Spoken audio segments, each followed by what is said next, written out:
Está entrando no ar mais um episódio do Pode Ser Saudável, o seu podcast da Iniciativa Saudável. Aqui você encontra informações sobre tudo o que engloba o estilo de vida saudável. No programa de hoje temos aqui essa professora, exemplo de determinação, uma ex-fumante que parou de fumar em média 50 cigarros por dia e mãe da doutora Fernanda Castro. Seja muito bem-vinda, Cristina Castro. Quando eu parei de fumar, o meu perfume passou a ser outro. E mais do que nunca hoje, ela que não poderia faltar, minha musa inspiradora, idealizadora da Iniciativa Saudável e filha da minha sogra, doutora Fernanda Castro, seja muito bem-vinda. E vamos entender que além do vício químico, existe o vício físico. Vamos entender isso e muito mais com essa história de superação dessa doença que ainda atinge bilhões de pessoas pelo mundo inteiro. Eu sou o Felipe do Carmo, aumente o som porque tem muito conteúdo novo chegando para te mostrar que você pode ser saudável. Pois é, antigamente fumar passava aquela ideia de descolado, status, elegante. As propagandas evidenciavam que quem fumava tinha aquele espírito libertador e moderno. Mas com o passar do tempo, chegou à conclusão de que o tabaco é bastante prejudicial à nossa saúde. Atualmente, o tabagismo é reconhecido como uma doença crônica, causada pela dependência à nicotina presente nos produtos à base de tabaco. A OMS estima que aproximadamente 20% da população mundial seja tabagista, e só no último ano aproximadamente 7 milhões de mortes foram associadas ao cigarro. Segundo o INCA, quase 160 mil mortes só no Brasil, ou seja, 12,6% de todas as mortes que ocorreram no país. Mesmo causando tantos malefícios, a indústria tabagista ainda é muito forte. Ela consegue influenciar muitas pessoas pelo mundo afora, gerar esse desejo, esse status e, infelizmente, desde muito novo, né?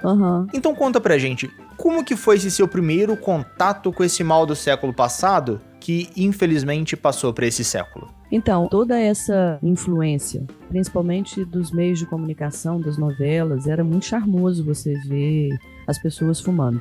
Com 13 anos, como toda e boa adolescente, eu não podia fugir à regra de estar na onda. Tinha que fumar. A minha experiência, então, começou talvez até um pouco antes disso. O papai já tinha parado de fumar. Eu cresci com ele fumando e tossindo toda manhã. O nosso despertador era a tosse dele. Então ele parou de fumar, passou muito mal e teve que parar. Então a minha infância, eu já não tinha mais o papai fumando a partir dos 4 anos, assim, ele parou. Mas eu tinha um avô emprestado, avô de uma amiga, que eu chamava também de vô, e ele fumava e a gente pegava cigarro dele. Antes a gente pegava a binga do cigarro dele. Isso mais jovem. Ele não fumava o cigarro todo. Ele deixava aquele restinho, a gente fumava aquele restinho. Porque o acesso até a cigarro não era uma coisa fácil. Cigarro com filtro eram para poucos. O cigarro não tinha filtro. Era cigarro de palha? Não era cigarro de palha. Era o mesmo cigarro que nós temos, só que ele não tinha filtro. Ele era só o rolinho todo branquinho. E a pessoa dava uma cuspida, porque quando ela fumava, saía ainda aqueles pedacinhos do fumo na boca da pessoa. E o vô não. O vô já fumava cigarro de filtro. Então já era um cigarro mais qualificado, já era mais bonito. Mas ele deixava assim, tipo, 2 dedinhos sobrando e jogava fora. A gente ia lá, catava aquilo, acendia e fumava aquele restinho. Isso devia ter uns 10 anos, alguma coisa assim. Caramba! E o que ele fez? Ele pegou a gente um dia, fumando, eu e essa minha amiga. Ele pegou um cigarro, desmanchou na água, coou e fez a gente beber aquela água de cigarro. Que isso? Para que a gente nunca mais fumasse. Vomitamos horrores. No dia seguinte, ela não podia nem ouvir falar de cigarro e eu continuava fumando. Mas ele falou por quê? Falou que ele já era velho, ele podia fazer aquilo, que fazia mal para a saúde. Então ele tinha consciência que o cigarro fazia mal. Ele tinha, ele falou. Um dos argumentos foi esse. Eu não consigo largar disso, vocês não vão começar pequeno, fumando, porque isso vai fazer mal para vocês. Eu fico tossindo. Você sabe do seu pai, o mal que passou, não sei o quê. E você vai querer fazer a mesma coisa. Aquilo entrou no ouvido e saiu pelo outro para mim. E aos 13 anos eu comecei a fumar. Isso já estava no 7º ano, né? Um antigo ginásio. Caramba, mas com 13 anos você começou muito cedo. Mas aí fumava pouco, porque também não tinha dinheiro para poder comprar cigarro, então fumava pouco. Entendi. Depois no ensino médio, quando eu fiz magistério, aí eu já tinha na turma pessoas que fumavam. Então isso motivava. E entre a gente era meio que cachimbo da paz aquilo, porque era comum você pedir um traguinho, me dá um traguinho. né? Assim, coisa que depois eu não fazia como adulto, mas isso na adolescência tinha um fumando, passava aquele cigarro pro outro, outro pro outro, outro pro outro. O mesmo cigarro fumavam 4. Cada um dava um traguinho na hora do recreio, escondido. Um tomava conta para ver, a gente estudava no colégio de freira, para ver se não estava vindo nenhuma freira. Eu acho que todo esse deslumbre era muito mais como uma aventura também. Aquilo era muito fascinante como aventura. Como proibido, né? Como desafio, que era fumar escondido. Era caro o cigarro? Cigarro nunca foi barato. Principalmente pra gente que era adolescente, né, assim. Mas o cigarro era caro. Se a gente for fazer o cálculo do que se gastava por dia fumando, era caro. Aí veio a vida adulta e o vício, como ficou? Em seguida, que eu formei em magistério, eu fui trabalhar nesse mesmo colégio e tinham muitas professoras que fumavam. Só que aí a gente tinha os horários de fumar. Não fumava o tempo todo, porque em sala de aula não podia fumar. Mas fumava na sala dos professores. Sim, a sala dos professores, a freira reclamava que no final do ano, além de pintar a sala, o teto tinha que ser lixado, porque era preto, era escuro, a fumaça subia, então o teto era sempre diferente. Ela sempre reclamava início de ano, falava pra gente não fumar, mas também não adiantava muito. Não, é um absurdo, né? Naquela época em que já se sabia o tanto que o cigarro fazia mal, não tem nenhuma campanha pra evitar que os professores fumassem naquele ambiente que só tinha criança. Não, isso não tinha. Não existia naquela época nem como estímulo, né? Muito menos como lei, porque a gente já tem alguns estados e alguns espaços que são rigorosamente proibidos fumar. São Paulo você não fuma debaixo de marquise, então não é só área fechada. Pode ser um bar que tem uma varanda, naquela varanda não é proibido fumar. A Nanda então é expert para poder reclamar. Tem até alguns municípios que você tem uma marquise, você tem que fumar a X metros daquela marquise. Sim. Até porque não adianta nada, eu tô fumando fora da marquise, mas estou na entrada de ar. Eu ainda fico incomodada até hoje que o povo não tem noção de não fumar na entrada do local, né? Então, às vezes, por exemplo, lá na Santa Casa, agora eu acho que até tem aquele vento que corta a entrada do ar, sabe? Mas antes não tinha. O povo fuma na porta do hospital. Aí, quando vê, tá fedendo lá dentro do hospital. Então, normalmente o fumante tem isso, né? Ele fuma na janela. É onde entra o vento. Então, ele tá tentando fumar na janela para não ter fumaça dentro, mas ele tá jogando a fumaça para dentro. É o errado ainda duplamente, porque ele vai pro acesso ao ar. Então, ele contamina o ar que entra. Mas você fazia isso também, né? Quando eu tinha que ir pras reuniões com você, a sala dos professores, as salas de reunião, ficavam todas enfumaçadas, uma nuvem, nublado, assim, de fumaça de cigarro. E a gente ficava, eu e as outras crianças, né, ficava fugindo daquela nuvem de cigarro, procurando uma janela ou um lugar aberto para poder sair daquele fumacê todo. E isso ainda era quando você tava em Juiz de Fora, né? Se bobear, quando você foi pra BH, era bem pior. Ah, sim. Lá, então, a gente fumava muito. Era reunião, aquilo. E depois, quando eu fui pra federação, eu comecei a fumar mais. Porque antes no colégio a gente tinha uns intervalos que não podia fumar. Quando você estava em sala de aula, você não fumava. Eu trabalhava de manhã e à tarde, fazia faculdade à noite. Você era forçado a não fumar. Com essa nova minha atuação, trabalhava produzindo texto, elaborando jornal. Eu tinha o dia livre para fumar. Fumar fazia parte do meu dia. Mas você fumava muito? De 96 a 2003... foi entre 2 maços de cigarro a 3 maços por dia. De 40 a 60 cigarros por dia. De 40 a 60 cigarros. No mínimo 40 cigarros. Isso dá um cigarro a cada 19 minutos, mais ou menos. Você fumava mais do que eu achava. Então, eu fumava um maço de cigarro de Belo Horizonte a Juiz de Fora. Eu vinha com a janela aberta e fumando. E às vezes eu não usava nem o isqueiro para acender o cigarro. Eu já acendia o outro naquele cigarro que ia apagar. Chegava, eu tinha que bater o tapete, porque era cheio de fuligem de cigarro dentro do carro. Credo. Então a média ainda aumentou para um cigarro a cada 12 minutos. Sim. É engraçado como o ser humano adquire pequenos hábitos para poder sustentar o vício que às vezes nem se dá conta, né? Sim, eu nunca consegui fumar com a mão direita. Parecia que eu errava a boca. Como eu sou canhota, eu aprendi a mexer com o mouse com a mão direita para ter a esquerda livre para o cigarro. Então era o tempo inteiro no mouse e com o cigarro na boca, no cinzeiro, mas na mão esquerda. Fumando tanto, você deve ter ficado péssima, né? Ah, sim. Eu me recordo que eu voltei no colégio onde eu trabalhava. Daí uns 2 anos que eu estava liberada, a freira, na hora que me viu, ela me abraçava assim, parecia que eu tinha um câncer, alguma coisa. Eu que pesava 54, 55, era o meu peso médio, normal, eu fiquei com 46, 47 quilos. Porque aí eu tava fumando em alta escala, eu comia pouco, então eu emagreci por isso, porque eu substituía qualquer comida por cigarro. Porque não tinha gosto pra minha comida. Então aquilo Se eu comesse um sanduíche de frango ou carne, pra mim era a mesma coisa, não fazia muita diferença. Além do paladar, perdeu peso demais, devia estar parecendo doente. Parecia. O aspecto era o olho muito fundo, a pele enrugada, seca. A pele era muito seca, né? O cigarro faz isso. E acho que se eu tivesse continuado a fumar, a minha boca ia ser nem sei o que de tão enrugada. Eu já tinha marca, porque eu fazia o biquinho o tempo inteiro, com o cigarro na boca o tempo todo. Então não há musculatura que resista, não ia ter botox, não ia ter esticador de lábio que fosse dar conta.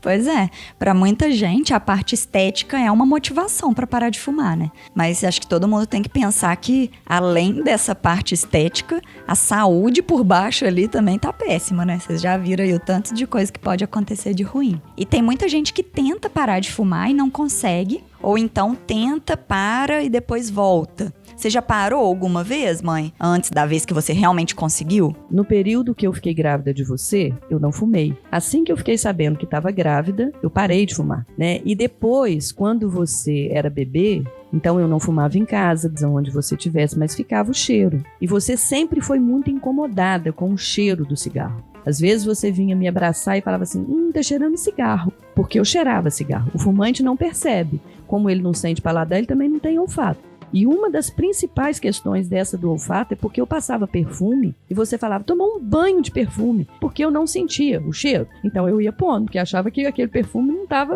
cheirando, então precisava pôr mais. Mas nesse período da gravidez você não tinha vontade de fumar? Acho que tinha outra motivação, entendeu? Mas tinha vontade de fumar. Mas tinha um impulso mais forte que me fazia não fumar. Entendi. E quando que veio essa vontade de parar de fumar? Esse pensamento de não tá legal do jeito que tá, eu tenho que parar de fumar, eu vou parar de fumar. Eu nunca pensei em parar de fumar. Não era um pensamento, porque eu gostava de fumar. Fumar pra mim não era só o glamour do fumar. Eu gostava, tirava minha ansiedade, eu ficava mais relaxada, distraía. O cigarro era companhia. Quando estava sozinho, fumava. Se estava no meio de muita gente, fumava. Se estava bebendo, fumava. Se não estava bebendo, fumava também. Então, assim, foi uma decisão muito repentina. Ninguém imaginava que eu fosse parar de fumar. Porque eu nunca tinha falado, tô tentando deixar de fumar. Não, foi imediato. Eu falei, não. Mas talvez essa questão do envelhecimento tenha sido a gota d'água, né? Sim, né? Assim, sim. Talvez não tenha sido o único motivo. E já estava tossindo. Eu acordava de manhã, já tinha tosse. Eu tinha como se fosse um pigarro na garganta. Alguma coisa assim que me incomodava na fala. Então eu acho que esses fatores todos foram me fazendo parar de fumar. Mas quando que foi aquele ponto que você parou de fumar? Então, nesse mesmo prédio que eu trabalhava, a sala era no 15º andar e o elevador com espelho. Eu sempre subia olhando o meu bigode, as pregas do bigode, porque já estava dando muita ruga. Eu olhava e pensava, essa ruga não está muito boa, esse negócio está piorando. E nesse dia, eu ia trabalhar até umas 2 da manhã, eu estava preparando um congresso, então ia ficar trabalhando até muito tarde. Eu desci às 20 horas para comprar um maço de cigarro, comprei. Quando eu voltei, eu fiquei olhando a minha boca. E foi que me fez parar de fumar. E olhando a minha pele, eu estava muito envelhecida. Eu entrei na minha sala, acendi um cigarro, pus a perna em cima da mesa, fumei um cigarro, guardei o maço na gaveta e não fumei mais. Nunca mais. Momento de despedida. Mas foi um período muito sacrificante. Imagino. Isso foi numa terça-feira. Na sexta-feira, eu peguei o carro para voltar para Juiz de Fora. E eu consegui trabalhar durante a semana. Estava empolgada com aquilo. Parei de fumar, não vou fumar mais. Se eu parei de fumar quando a Nanda nasceu, eu dou conta de não fumar. Só que quando eu parei de fumar, quando você nasceu, eu fumava bem menos, né? Porque eu estava em sala de aula, aquilo que eu já falei. Então a gente tinha vários intervalos que não fumava. E nesse período não, eu estava fumando direto. E nessa sexta-feira que eu voltei de Belo Horizonte, eu parei em Congonhas, tinha um restaurante na beirada da estrada, eu parei, comecei a chorar, porque eu tava errando marcha do carro, parecia que eu não sabia dirigir, era como se o volante tivesse gigante, era uma coisa absurda, eu falei, eu não vou conseguir chegar a Juiz de Fora, eu vou ter que comprar um cigarro, porque... Como se fosse uma síndrome de abstinência mesmo, né? E foi. Eu sentei lá nesse restaurante, pedi uma Coca zero e comecei a chorar. Chegou um senhor perto de mim, porque os garçons já tinham passado, o outro já tinha passado, mas não tinha ninguém brigando comigo e aquela mulher chorando. Então, assim, né, eles estavam meio que constrangidos. Esse senhor chegou e falou, olha, eu sou médico, eu tô te vendo chorar. Você tá sentindo alguma coisa? Você tá com algum problema? Eu posso te ajudar? Aí eu fui e contei pra ele. Ele falou, olha, isso é uma síndrome de abstinência mesmo. Pelo seu relato, você fumava muito. Então é natural que você sinta isso. Mas vamos fazer uma coisa. Ele pegou um esparadrapo e colocou entre os meus 2 dedos, como se eu tivesse com um cigarro no dedo. Eu fazia o contato de um dedo com o outro, eu tinha ali a sensação de que tinha alguma coisa. Ele falou, olha, algumas pessoas quando amputam a perna, elas continuam sentindo a perna, porque o cérebro ainda tem essa relação. Então vamos enganar o seu cérebro um pouquinho. Você vai usar esse esparadrapo e vai beber muita água. Toda vez que você tiver vontade de fumar, você vai beber água, muita água, o máximo que você puder. Porque a gente precisa limpar o seu organismo da nicotina. Você vai também tomar banho bem quente para abrir seus poros para poder sair essa nicotina que está aí também, está embutida no seu corpo. E depois do banho quente, você toma um banho frio para fechar os poros, como se fosse uma sauna mesmo, e uma atividade física. Então você começa a andar, a pedalar, fazer alguma coisa bem no ambiente, bem assim, no meio ambiente, no ar livre, onde você tenha contato com a natureza. Isso vai te ajudar muito, né, a distensionar. A natureza é muito bonita, então ela vai te dar uma outra visão, porque... Vai te relaxar, né? Sim, e natureza não combina com cigarro, natureza não combina com poluição. Então isso também vai te ajudar. Em Juiz de Fora tem um museu, Mariano Procópio, então eu acordava cedinho e caminhava no museu. Em Belo Horizonte eu caminhava na Praça da Liberdade ou no Parque Municipal. Então assim, eu incluí caminhada como atividade, sempre ao ar livre, e usava aquele esparadrapo. Eu usei aquele esparadrapo um bom período. E até hoje, quando eu fico ansiosa, a minha mão esquerda, os 2 dedos, eles ainda se tocam. Até hoje eu coço entre um dedo e outro, virou meio que um cacuete, alguma coisa assim. E eu mesmo percebo, às vezes eu me pego fazendo isso, eu falo, o cigarro. Outra coisa que eu fiz, e que é errado, e que eu procuro agora corrigir, eu prendo a mão esquerda no meio da perna quando eu estou dirigindo. Eu dirijo com a mão direita no volante e a esquerda, durante muito tempo, ela ficava presa no meio da perna. Eu tinha que ter aquela mão ali, porque senão ela ia estar no cigarro, na janela, batendo a cinza, onde que eu ia fazer isso? Então, assim, foram vícios, entre aspas, saudáveis, porque aí não me causava dano à saúde, que eu incorporei. O esparadrapo eu acho que eu tirei daí uns 3 meses, eu bebi muita água mesmo, fiz tudo aquilo que ele falou, mas com a certeza de que eu nunca poderia fumar. Eu me recordo que um dia, com a minha prima, ela falou, Cris, pega um cigarro pra mim. Quando eu fui pegar o cigarro, eu tremi. Me deu uma sensação horrível, peguei o maço e falei, toma essa porcaria, não posso pegar. Era como se eu não pudesse pegar, porque se eu pegasse, eu ia voltar a fumar, porque eu gostava de fumar. Então eu parei de fazer uma coisa gostando, né? Mas por ter consciência dos danos que ele estava me causando, os danos que causava à saúde. Estava muito magra, você conseguia ver todos os meus ossos. Eu tenho uma foto que parece que estava vindo da Etiópia, de biquíni, eram todos os ossos da costela aqui, assim, não tinha. Tava doente mesmo, né? Era uma doença. O excesso de cigarro ali substituía uma vida que podia ser melhor sem o cigarro e que eu não estava conseguindo fazer. Mas nesse processo, por que você não usou um remédio para poder te ajudar a parar de fumar? Nenhum profissional de saúde te orientou, te receitou? Porque eu também não admitia ter que usar um remédio para poder parar de fumar. Eu achava que era uma droga substituindo outra droga, então eu continuava fumando mesmo. Lembro que algumas amigas usavam adesivo ou usavam um medicamento. Eu falei, não. Eu sempre falava, se algum dia eu for parar de fumar, eu vou parar de fumar sem usar nada. Tem a mãe de uma amiga nossa, a dona Lúcia, muito engraçada. Ela comprava aquele saquinho plástico de bolinha. Sei. E ela estourava aquilo, porque ela sentava para ver a sessão da tarde. Ela já era aposentada e ela parou de fumar com 60 e poucos anos. Ela comprava daquele saquinho plástico e ficava estourando aquelas bolinhas, porque ela queria ver a sessão da tarde, mas era o momento que ela mais sentia falta do cigarro. Então, assim, foram recursos naturais que nós criamos e que pode servir para uma pessoa e não ter nada a ver para outra. Não é nenhuma receita, mas foi uma experiência que aconteceu comigo. Várias mudanças do hábito da pessoa ajudam muito a tirar o vício físico do cigarro. Sim. O vício químico é muito mais difícil no início, por conta da nicotina e das outras substâncias tóxicas que estão no corpo e que o organismo está acostumado a receber aquelas substâncias. Então é muito mais difícil no início, por isso que algumas pessoas precisam de ajuda química, Sim. né? E que já foi mostrado assim, que é muito mais benéfico para a pessoa essa ajuda química do que o cigarro. Ah, sim. Porque ela consegue largar o remédio muito mais fácil do que o cigarro, enquanto ela desacostuma do vício físico, né? Que é essa questão de ter no dedo.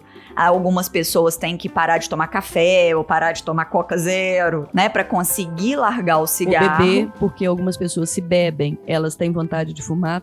Eu acho que mais um vício físico também, né? De costume, de hábito. Né? É muito difícil mudar um hábito, mas é possível, né? A gente tem aí a prova. Em alguns momentos, até hoje, eu tenho ainda mais vontade de fumar do que em outros. Então, por exemplo, quando eu dirijo, Tem sempre a garrafinha de água. Se é uma viagem maior, eu ponho água também. Eu tenho que ter sempre um chiclete agora, alguma coisa assim. Porque eu sinto vontade de fumar. No computador, agora, eu já me distensionei, que era onde eu mais fumava. Mas se eu tô lendo um livro, eu ainda estendo a mão para poder pegar o cigarro. Tem isso, eu segurava o livro com a mão direita, a esquerda ficava livre pro cigarro. Ainda deve ter o quê? Sei lá, 1 ano. Que eu comecei a rir sozinha, porque eu tava lendo, de repente eu estendi a mão. Era para pegar o cigarro. Depois de 15, 16 anos, você ainda tem esse vício motor, né? Esse vício físico. Tava quase que sonhando já com cigarro. Ah, sim. Eram quase sonhos diários. Eu não sonho agora com frequência, mas eu sonhei muitas vezes que eu tava fumando. Ah, é? Em reunião, em festa ou em qualquer coisa, eu sonhava acendendo o cigarro. Caramba! Antes de comer qualquer coisa, eu acordava na cama, eu já acendia o cigarro. Essa dificuldade também. Quando eu acordava, não podia ficar na cama, igual a gente fica espreguiçando, não. Eu já abria o olho, sentava, levantava e já ia pro banheiro, lavar o rosto, escovar o dente, para não ter o cigarro. Porque era um dos momentos também que eu sentia muita falta, porque era a primeira coisa que eu fazia no dia. E você notou que melhorou alguma coisa? Ou que piorou alguma coisa depois que você parou de fumar? Bem, às vezes eu brincava assim, eu vou voltar a fumar pra eu emagrecer. Eu não engordei tanto. Você ficou saudável, na verdade, né? Eu sumi com aquele excesso de osso aparecendo. Eu saí de 46, 47 quilos pra 52, que era num peso normal, 52, 54. Hoje eu tô acima disso, mas aí são outros fatores que fazem com que fique mais difícil emagrecer. Tem que fazer muito mais esforço, mas tem que ter o autocontrole semelhante ao de largar um cigarro. Primeiro que você é uma pessoa, atualmente, muito aceita. Porque eu acho que se eu fumasse, ia ser um constrangimento muito grande de convívio. Porque daqueles 12, são raros aqueles que ainda continuam fumando. Alguns já morreram e os que não morreram pararam de fumar. E não fuma mais no ambiente de trabalho. Sim, sim. Tudo isso dificulta a pessoa fumar. Eu acho que toda legislação que restrinja o uso do cigarro, ela é muito benéfica. Ela é benéfica para o não fumante, mas ela é principalmente benéfica para o fumante, porque isso faz com que ele fume menos mesmo. A minha qualidade de vida mudou muito, né? A minha pele deixou de ser aquela pele seca, esturricada, porque parecia que você estava vindo de um deserto, alguma coisa. Era muito diferente mesmo. Parou de tomar tanto banho de perfume? Ah, parei. Agora eu uso perfume regular, economiza no perfume. O paladar. Hoje eu tenho prazer em sentar e poder saborear. Eu vou sentir o gosto da rúcula, que para mim comer alface, rúcula, agrião era tudo a mesma coisa.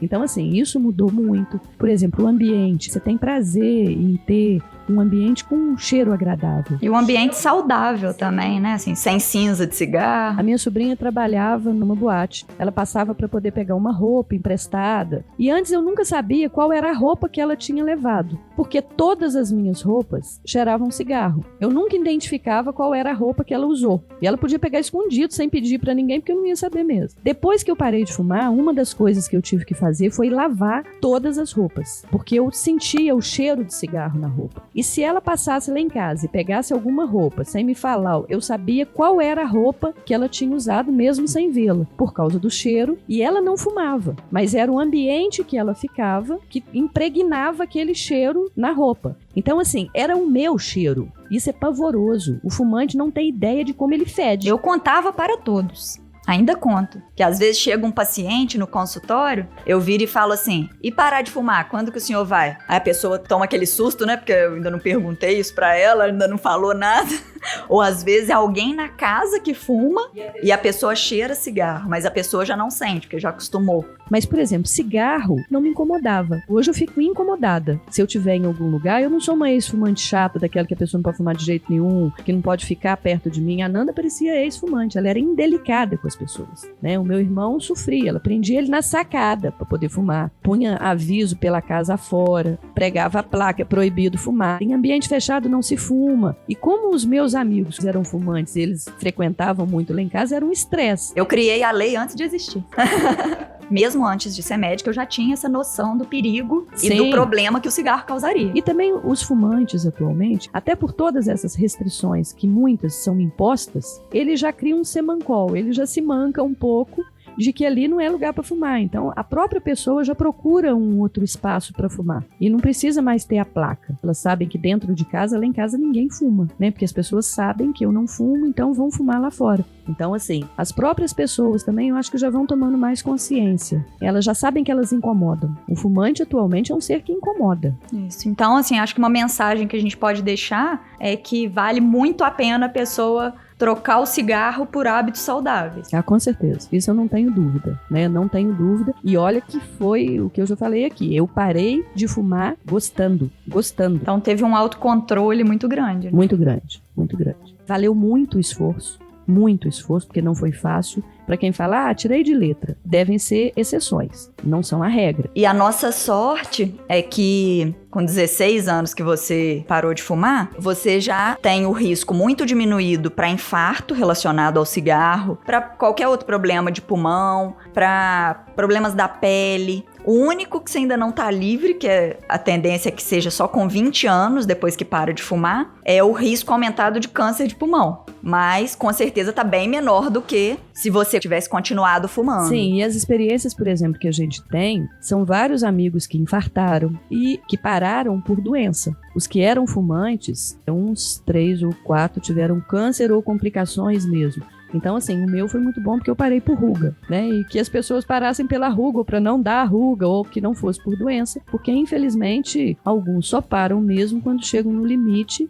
de terem uma doença muito grave e que são obrigadas a parar de fumar. E aí, pra gente finalizar, só voltando naquela questão do peso, que você falou que ganhou um pouco de peso, tem muita gente que tem medo de parar de fumar e ganhar muito peso. Mas por quê? No lugar de fazer exercício, beber água, pregar esparadrapo, mudar os hábitos, fica comendo doce, comendo alguma coisa, aí vai engordar realmente. Agora, mesmo se a pessoa engordar um pouco, né, assim, com hábitos saudáveis, substituir o cigarro por hábitos saudáveis, pode até ganhar um pouco de peso por questão do paladar, vai ter um pouco mais de prazer de comer, né, vai ter um pouco mais de tempo, ou mesmo para a questão da ansiedade. Mas se a pessoa fizer atividade física e não vai ganhar tanto peso a ponto de fazer mal para a saúde. E mesmo aqueles que ganham muito peso, já tem estudo mostrando que comparando um grupo que não parou de fumar e um grupo que parou de fumar e ganhou muito peso, que esse grupo que não parou de fumar teve muito mais problemas de saúde futuros do que o grupo que ganhou peso. Então, para a questão de saúde, é muito melhor a pessoa parar de fumar, mesmo que ela engorde muito, do que continuar fumando. Assim, mas essa atividade física, principalmente ao ar livre, eu acho que ela ajuda muito.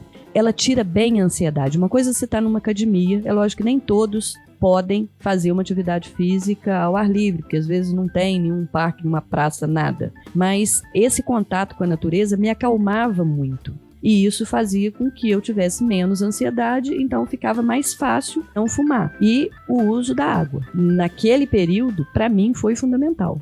Quando eu vinha de Belo Horizonte, o carro atrás ficava cheio de garrafinha, porque eu ia bebendo, ia passando elas para trás, ficava cheio de garrafinha. Então, você não dá mesmo para poder substituir o cigarro. O tio Castro, seu tio, ele punha uma penca de banana na mercearia e comia uma penca de banana com 20 bananas. No lugar de fumar um maço de cigarro, ele comia 20 cigarros, 20 bananas. Vai engordar. Chupava bala o tempo inteiro, ele chupa bala. Ganhou um barrigão. Ganhou um barrigão, mas foi o tipo de substituição que ele fez. Mas é isso, o ganhar peso é um ganhar peso saudável. Se você optar por hábitos saudáveis. Se você optar por hábitos saudáveis. Porque você volta a ter paladar, olfato, você sente o cheiro da comida, você sente o cheiro do alho, você vai sentir o cheiro de tudo. E as pessoas gostam de ficar do seu lado também, então você vai ser mais acolhido, você vai ter mais carinho da sua família. Assim, eu não me imagino fumando. A vida ficou bem mais prazerosa sem o cigarro. Eu lembro que uma das situações que mais me deixou constrangida nasceu o bebê de uma amiga. Nós fomos visitar e estavam 2 professoras que não fumavam e eu. Ela não me deixou pegar o neném. E falou, Cristina, eu não vou te deixar pegar. Porque você cheira cigarro, você fede cigarro. Eu ainda falei, eu ponho um pano. Ela falou, não vai pegar. E eu saí de lá acabada. E nem aquilo me fez, assim. Eu fiquei constrangida na hora, né, e tudo. Mas não me fez parar de fumar. Talvez eu possa ter diminuído 1 ou 2 dias e depois eu continuei fumando. Mas, de fato, o fumante, ele fede. Ele não tem outra característica, né, assim, mais marcante do que o perfume natural do cigarro. E que perfume nenhum tampa, né? Porque eu sou a prova viva disso, que eu podia tomar um banho de perfume que eu ainda ia ter o cheiro do cigarro. Pois é, né? Além de feder, o cigarro não faz mal só pra saúde de quem fuma. A fumaça do cigarro acaba prejudicando até aquelas pessoas que não fumam, né? Quando tem criança em casa, então, elas adoecem muito mais de rinite, sinusite, bronquite, todos os ites da vida, tudo por conta da fumaça do cigarro. E os pais, muitas vezes, nem se ligam nisso. Mas isso é um papo pro próximo episódio, porque a gente já tá chegando ao final de mais um episódio do Pode Ser Saudável.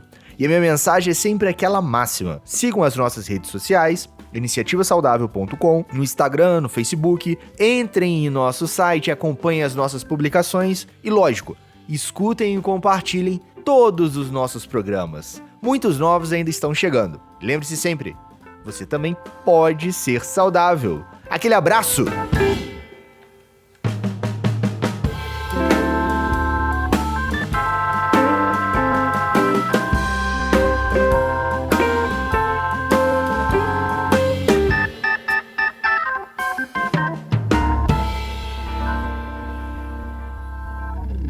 Esse episódio foi editado por Estúdio Casa, o lar do seu podcast.